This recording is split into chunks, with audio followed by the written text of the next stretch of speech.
Good morning everybody. ఇప్పుడు మనము junior inter Sanskrit సిలబస్లో భాగంగా ధాతువులు చెప్పుకుంటున్నాం. దీంట్లో ఈ విధంగా మనకు 15th బిట్ రూపంలో ఇస్తాడు. ద్వయోహో ధాత్వోహో నిర్దిష్టాని లకార రూపాన్ని లిఖత అని చెప్పేసి ఇస్తాడు. దాంట్లో పఠతి, అభవత్, లిఖిత్, గదంతం అని చెప్పేసి ఇస్తాడు. దీంట్లో మనకు 2 రాస్తే 3 మార్కుల చొప్పున 6 మార్కులు రావడం జరుగుతుంది. ఈ విషయంలో మనం ఇప్పుడు ధాతువులు, క్రియాపదాలు గురించి మనం చర్చించుకుందాం. దీనిలో ముఖ్యంగా టోటల్ 5 లకారాలు అంటే పరస్మేపది, ఆత్మనేపది అని 2 రకాలు ఇచ్చారు. ఆత్మనేపదిలో 5, పరస్మేపదిలో 5 ధాతువులు రకాలు ఇచ్చారు. లకారాలు అంటే మనకు టెన్సెన్స్గా చెప్పబడుతున్నది ఇంగ్లీష్లో. అందులో వర్తమాన కాలము, భూతకాలము, భవిష్యత్ కాలము, విద్యాశిశులోటు కాలము, విధిలింగ కాలము, ఈ విధంగా 5 కాలాలుగా చెప్పడం జరుగుతుంది. వీటి గురించి మనము తెలుసుకుందాం. ముందుగా వర్తమాన కాలం నేర్చుకుందాం. దీంట్లో వర్తమాన కాలం అంటే ప్రజెంట్ టెన్స్ అనేది నేర్చుకుంటే ఫ్యూచర్ టెన్స్ కూడా సేమ్ ఉంటుంది. రెండింటికి ఒకటే సూత్రం ఉంటుంది. ఆ సూత్రం అనేది మనం ఒకసారి ఇప్పుడు చర్చించుకుందాం. కాబట్టి ఇందులో 5లోకి వెళ్ళి ఏవైనా ఒక 3 నేర్చుకుంటే మనము 2 రాష్ట్రానికి అవకాశం ఉంటుంది. మనకు మొత్తం 4 ఇస్తాడు కాబట్టి క్వశ్చన్స్ 2 రాస్తే సరిపోతుంది. అది చెప్పుకుంటానికి ఒకసారి ఇప్పుడు ట్రై చేద్దాం. ఈ ధాతు రూపాన్ని ఈ విధంగా ఏకవచనం, ద్వివచనం, బహువచనం అని చెప్పేసి 3 ఉంటాయి. మనకు తెలుగులో కానీ ఇంగ్లీష్లో కానీ ఏకవచనం, బహువచనం 2 ఉంటాయి. కానీ దీంట్లో మాత్రము ఏకవచనము, సంస్కృతంలో ఏకవచనం, ద్వివచనం, బహువచనం అని 3 రకాలుగా 3 ఉంటాయి. ఇది ఏకవచనం అంటే ఒక్కడి గురించి చెప్పేది, ద్వివచనం అంటే 2 గురించి చెప్పేది, బహువచనం అంటే 3 లేదా ఆ పైన ఎంతమంది ఉంటే అంతమంది గురించి చెప్పేది. దీంట్లో మనం ఇప్పుడు వర్తమాన కాలం, వర్తమాన కాలం ప్రజెంట్ టెన్స్ గురించి చెప్తున్నాం. వర్తమాన కాలం వర్తమానం గురించి చెప్పుకుంటున్నాం. లట్ అంటారు దీన్ని. ఇందులో 3 పురుషులు ఉంటాయి. ప్రథమ పురుష, మధ్యమ పురుష, ఉత్తమ పురుష. ప్రథమ పురుష, మధ్యమ పురుష, ఉత్తమ పురుష అని చెప్పేసి 3 పురుషులు ఉంటాయి. దీని ఇంగ్లీష్లో వచ్చేసి first person, second person, third person అని చెప్పడం జరుగుతుంది. ఫస్ట్ పర్సన్ ఉత్తముడు, నేను, ఐ. మధ్యమ పురుష నీవు, యు. ప్రథమ పురుష హీ, షీ, దట్ అన్నీ దీనిలో చెప్పడం జరుగుతుంది. ఏకవచనం అంటే ఒక్కరి గురించి నేను, మేమిద్దరము, మేమందరం. నీవు, మీరిద్దరు, మేమందరూ. అతడు, వాళ్ళిద్దరు, వాళ్ళందరూ. ఆమె, ఆమెలిద్దరు, ఆమెలందరూ. అవి 2, అవి అన్నీ. ఈ విధంగా చెప్పడం జరుగుతుంది. ప్రజెంట్ టెన్స్ కాబట్టి ఈ విధంగా నేను సూత్రం రాశాను. తి, తహ, తి. సి, తహ, త. ఆమె, ఆవా, ఆమా అని చెప్పాను. ఆనే పెట్టే దాని ప్లేస్లో ఇక్కడ ఒక గీత పెట్టాను. కొంచెం అబ్జర్వ్ చేయండి. ఈ సూత్రం నేర్చుకోగలిగితే మనము ఈ 10 ధాతువులు ఇవ్వడం జరుగుతుంది. భవ, పట, లిఖ, గచ్చ, యశ్చ, ఖాద, పిబ, హస, దావ, పశ్య, కథయ. ఈ విధంగా ఈ ధాతువులకు ఈ సూత్రం కలిగితే ధాతు రూపాన్ని అవుతుంది. కాబట్టి ఇవి చూడండి. భవ అంటే ఉండుట అని అర్థము. భవ అంటే ఉండుట, టు బీ. పట చదువుట, టు రీడ్. లిఖ వ్రాయుట, టు రైట్. గచ్చ వెళ్ళుట, టు గో. యచ్చ ఇచ్చుట. ఖాద తినుట. పిబ త్రాగుట. హస నవ్వుట. దావ పరిగెడుట. పశ్య చూచుట. కథయ చెప్పుట. ఈ విధంగా మనం వీటికి ఈ భవ అనేది తీసుకొని ఈ తి అనే దానికి యాడ్ చేస్తే ఈ విధంగా భవతి. చూడండి, తా ఇక్కడ రాశాను, భవ అని యాడ్ చేశాను. భవతః, భవంతి. భవసి, భవతః, భవత. భవామి అంటే ఇక్కడ వాక్ తక్క గీతం కాబట్టి భవామి దీర్ఘము తప్పకుండా రాయాలి, మర్చిపోకూడదు. భవావహ అందుకే రాయాలనే ఉద్దేశంతో ఇక్కడ నేను అది ఇచ్చాను. భవామహ. ఈ విధంగా మనము ఇలా పూర్తిగా ప్రథమ పురుష, మధ్యమ పురుష, ఉత్తమ పురుష, భవతి, భవతః, భవంతి, భవసి, భవతః, భవత, భవామి, భవావ, భవామా అని రాస్తే మనకు 3 మార్కులు రావడం జరుగుతుంది. మనకు దీనిలో ప్రశ్న రూపంలో ఫస్ట్ వర్డ్ ప్రథమ పురుష ఏకవచనం అనే వర్డ్ని ఇస్తారు ప్రతి దాంట్లో. 5 సూత్రాలు 5 సూత్రాల్లో ఫస్ట్ వర్డ్స్ వస్తుంది. మనం సూత్రాలను ఐడెంటిఫై చేయడం పెద్ద కష్టం కాదు. కాబట్టి కొంచెము మనము దీన్ని నేర్చుకోగలిగితే ఇందులోకి వెళ్ళి ఏ ప్రశ్నలు ఇచ్చారు, ఇప్పుడు భవతి అని ఇచ్చాడు కాబట్టి మనం ఇది రాసాం. ఇప్పుడు పటాన్ని దీన్ని యాడ్ చేస్తే పటతి అవుతుంది అనుకోండి. ఎగ్జాంపుల్ ఇక రాస్తున్న పటతి అనేది ఇలా పటాన్ని యాడ్ చేసుకుంటూ వెళ్ళిపోతే పటతి అనేది అవుతుంది. కాబట్టి ఇది కొంచెం అబ్జర్వ్ చేయండి, చాలా ఈజీగా ఉంటుంది. ఒక్కసారి నేర్చుకుంటే అన్నిటికీ పనిచేస్తుంది. పటతి పటత పటంతి, పటసి పటత పటత, పటామి పటావు పటా. అదేవిధంగా లిఖతి అన్నా అనుకోండి, లిఖ అనేది యాడ్ చేస్తే లిఖతి, లిఖత, లిఖంతి, లిఖసి, లిఖత, లిఖత, లిఖామి, లిఖావహ, లిఖామ. ఇక్కడ మీనింగ్ కూడా భవతి అంటే భవతి ఉన్నాడు, భవత ప్రజెంట్ టెన్స్ కాబట్టి వాళ్ళిద్దరు ఉన్నారు, వాళ్ళందరు ఉన్నారు. భవసి ఉన్నావు, మీరిద్దరున్నారు, మీరందరున్నారు. భవామి ఉన్నాను, మేమిద్దరం ఉన్నాము, మేమందరం ఉన్నాము. ఈ విధంగా దానికి మీనింగ్ వస్తుంది. అదే పఠతి చదువుతున్నాడు, ఇద్దరు చదువుతున్నారు, చాలామంది చదువుతున్నారు. చదువుచున్నావు, ఇద్దరు చదువుతున్నారు, చాలామంది చదువుతున్నారు. చదువుచున్నాను, ఇద్దరం చదువుతున్నాము, చాలామంది చదువుతున్నాం. ఈ విధంగా లిఖతి అన్నప్పుడు లిఖ యాడ్ చేయాలి. గచ్చతి అంటే గచ్చతి, గచ్చత, గచ్చంతి, గచ్చసి, గచ్చత, గచ్చత, గచ్చామి, గచ్చావహ, గచ్చామ. ఈ విధంగా మనము ఇందులో ఇచ్చిన 11 ఇంకొకటి కూడా ఉంది కానీ 11 ఈ 11లోకి వెళ్ళి ఏది ఇచ్చినా మనము ఈ సూత్రం మనకు వచ్చుంటే అవి ఈ విధంగా మనం రాసి మనం మార్కులు పొందవచ్చు.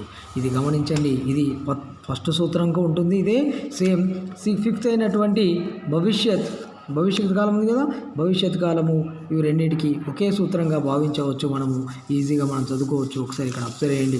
ఇక్కడ రాయడం జరిగింది. ప్రథమ పురుష భవిష్యతి, భవిష్యతః, భవిష్యంతి, భవిష్యసి, భవిష్యతః, భవిష్యత, భవిష్యామి, భవిష్యావహ, భవిష్యామ. అంటే ఇందులో భవిష్య వరకు ఇక్కడ మనము భవాని ఏ విధంగా యాడ్ చేసామో ఇక్కడ భవిష్య అనేది యాడ్ చేయగలిగితే ఇదే తి, తహ, అంతి, సి, తహ, త, మీ, వహ, మహ, ఆమి, ఆవ, ఆమ. ఇదే సూత్రానికి ఇవి కూడా ఈ 10 అంటే భవిష్యత్తు కాలంలో ఉన్నటువంటి 10 కూడా మనం రాసుకోవచ్చు. అంటే ఫస్ట్ నేర్చుకుంటే రెండోది కూడా సేమ్ ఉంటుంది కాబట్టి కొంచెం అబ్జర్వ్ చేయగలిగితే ఈ ఒక సూత్రం నేర్చుకుంటే 2 సూత్రాలు అయిపోయినట్టుగా భావించి మనం నేర్చుకోవడానికి అవకాశం ఉంది. అదేవిధంగా చూడండి, సెకండ్ సూత్రం ఇది భూతకాలము ఫాస్ట్ టెన్స్. దీంట్లో కూడా ఏకవచనం, ద్వివచనం, బహువచనం, ప్రథమ పురుష, మధ్యమ పురుష, ఉత్తమ పురుష సేమ్ రాసి ఇందులో ఆ డాష్ త్, ఆ డాష్ తాం, ఆ డాష్ ను, ఆ డాష్ విసర్గ, ఆ డాష్ తం, ఆ డాష్ తహ, ఆ డాష్ ము, ఆ డాష్ వహ, ఆ డాష్ మ. ఈ విధంగా నేర్చుకోగలిగితే దీంట్లో భవ అనేది యాడ్ చేసినప్పుడు ఈ విధంగా మనకు ధాతు వస్తుంది. చూడండి, అభవత్, అభవతాం, అభవన్, అభవః, అభవతం, అభవత, అభవం, అభవావ, అభవామ. అందుకనే ఇక్కడ కొంచెము సూత్రము ఏ కలర్లో ఉన్నది చూడండి. నేను కూడా కొంచెము అబ్జర్వ్ చేయండి. సూత్రము గ్రీన్ కలర్లో ఉన్న వర్డ్స్, దాంట్లో మనం యాడ్ చేసిన వర్డ్స్ డిఫరెంట్గా రాశాను. ఇదే భవపట ప్రతి సెకండ్ సూత్రాన్ని కూడా ఇవే 10 ధాతువులు రావడం జరుగుతున్నాయి. ఈ 11 ధాతువులు ఇవే ధాతువులు మనం ఇవ్వడం జరుగుతుంది. ఇవి కాకుండా వేరే ధాతువులు భవ అనేది కాకుండా ఇంకా వేరేది విద్య అనేది ఇస్తే అది ఆత్మనేపథ్య ధాతుగా తెలుసుకొని అది మనము వదిలేయాల్సి ఉంటుంది. అది కూడా ఉంది కానీ మనం ఛాయిస్ కింద అది వదిలేస్తాం కాబట్టి ఇవి ఏవి ఉంటాయి సార్, మనం రాయాల్సింది మొత్తం 4లో 2 కాబట్టి అది గమనించి వీటిని చాలా గుర్తుపెట్టుకుంటే మనం ఈ సూత్రాలు రాయవచ్చు. ఈ విధంగా సెకండ్ సూత్రంలో కూడా భవ అన్నప్పుడు భవ, అపట అన్నప్పుడు పట, అపట అనేది మధ్యలో పట అనేవాడు మధ్యలో రాసేస్తే పట అనేవాడు అపటత్, అపటతాం, అపటన్, అపటహ, అపటతం, అపటత, అపటం, అపటావ, అపటామ. ఈ విధంగా సెకండ్ సూత్రాన్ని తెలుసుకోవచ్చు. అదేవిధంగా థర్డ్ సూత్రం చూడండి. థర్డ్లో ఇది ఇంపార్టెంట్. తు, తాత్, తాం, తు, తాత్, తం, త, నీ, వహ, మహ. ఇక్కడ అబ్జర్వ్ చేస్తే దీంట్లో గీత ఉంది, ఇక్కడ లేదు. ఇది తు అంటాం, దీన్ని తా అంటాం. దీన్ని కొంచెం అబ్జర్వ్ చేస్తే 1 2 3 4 5 ఈ వర్డ్స్ దీంట్లో సమానంగా వచ్చాయి. అది కొంచెం అబ్జర్వ్ చేయండి. మూడో సూత్రానికి రెండో సూత్రానికి దగ్గర సంబంధం ఉంటుంది. తాం, తం, ప, త, మ. ఇక్కడ కూడా తాం, తం, వ, త, మ. మనం నేర్చుకోవాల్సింది దీనికి నేర్చుకోవాల్సింది ఈ వర్డ్స్ ఈ వర్డ్స్ ఇక్కడ ఉన్నటువంటి వర్డ్స్ నేర్చుకుంటే ఇవి 5 సేమ్ ఉంటాయి. కాబట్టి అది కూడా గుర్తుపెట్టుకొని రాసుకోగలిగితే, తక్కువ టైం ఉంది కాబట్టి ఇట్లా చెప్తున్నాము, కొంచెం సమయభావం వల్ల ఇలా చెప్పడం జరుగుతుంది. ఇది ఈజీగా ఉంటుంది, అర్థమైతే చాలా ఈజీగా ఉంటుంది, కష్టపడాల్సిన పని లేదు. కాబట్టి మనకు ఇది నేర్చుకోండి. దీంట్లో తు తా తా దీనికి సంబంధించినటువంటి ఎగ్జాంపుల్ ఎట్లా ఇస్తారంటే ఇక్కడ ఉన్న చూడండి. భవతు భవతాత్ భవతాం భవంతు, భవ భవతాత్ భవతం భవత, భవాని భవావ భవామ. అంటే మనము ఈ సూత్రానికి భవ అనేది ముందు యాడ్ చేసాం, దీనికంటే ముందు భవతు.